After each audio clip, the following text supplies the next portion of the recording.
I've been wondering for some time when we might see a turning point in the public debate around the pandemic, when Australians and particularly Victorians might stop meekly accepting government overreach, might begin questioning the one-dimensional, patronising, authoritarian and self-defeating approach of governments to pandemic management. And we might have seen that point now in Melbourne. Have a look at what happens to this 21-year-old woman questioned by police for not wearing a mask while walking along an almost deserted street in Collingwood. Oh, get off of me! Get off! Let go of his vest. Let go of his vest. He's choking me! He's choking! This is disturbing. This is over the top. This is Melbourne in 2020. Now, yes, as I've said before, the law is the law and we need to respect police officers.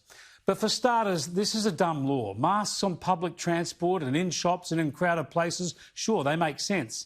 But mandating masks on empty streets is highly questionable, to say the least. Where's the health utility in that? As I've said before, we are seeing an unholy marriage at the moment between the excesses of the authoritarian left and the nanny state right. And it's time to argue strongly against it. But also, why shouldn't police behave with a bit of common sense, exercise their powers with a bit of discretion? They have a tough job, but they can overstep the mark. Off me! Get the him! Stop! You get the off me! What have I done? You just tell me what you've done.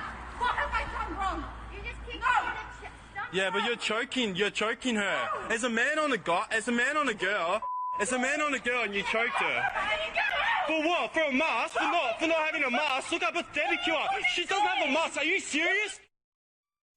In this case, the woman was arrested initially for failing to provide details, then taken into custody with the help of additional officers, and she was charged with resisting and assaulting police and was released on bail. But I can't pretend that what Victoria is doing right now is either reasonable or sensible. Have a listen to Premier Daniel Andrews today.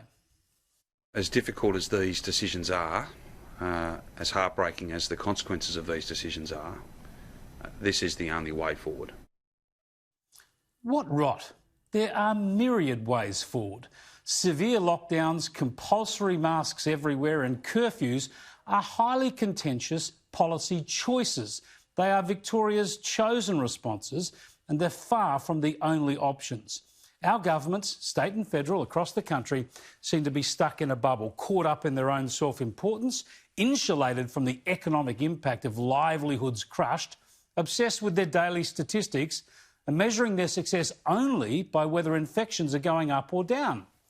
But this virus, this global pandemic, by no means the most threatening one the world has faced, can't be eradicated. You can't defeat it. That's not their job. Their job is to manage the health system, manage each state and the country, and help ensure we get through this with as little pain as is practical. Not pain-free, not cost-free, just a sensible path.